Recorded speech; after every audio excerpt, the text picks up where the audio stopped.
Hey guys, Matt Douglas here once again with EMI, and I have another engineering management lesson for you guys today.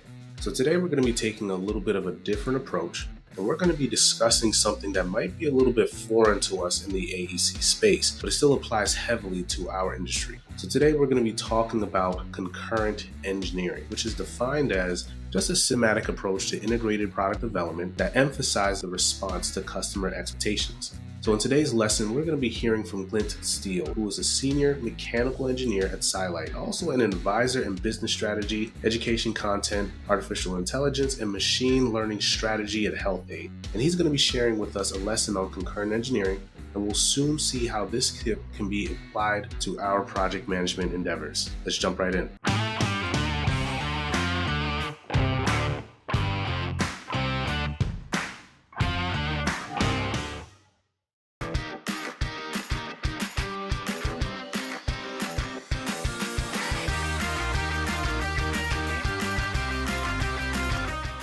I, to this day, remember reading in an engineering text about concurrent engineering, and I thought to myself, I'm going to apply that every single time I work as an engineer. And as a result of doing that, I've engaged with more people, I had more support and more input into every engineering design decision I've made, and I think that's contributed phenomenally to the high success rate of the engineering solutions that I generate and the positive feedback that I've gotten. So concurrent engineering is where you consider everything that could happen from the very beginning. You don't sort of just do one thing and then work about how you're going to do the next thing and then the next thing. You think about everything that could play out and you make decisions to account for all those things right from the very beginning. So you're going forward with everything considered at the same time. So I hope that you guys have enjoyed what we just shared, and I definitely believe that this topic can be applied in our careers. Now, concurrent engineering can be applied in risk management strategies and systems for our projects, certainly. And in fact, most of us, if we're effective project managers, are already doing this and doing it pretty well. Now, if this is something that your project endeavors lack,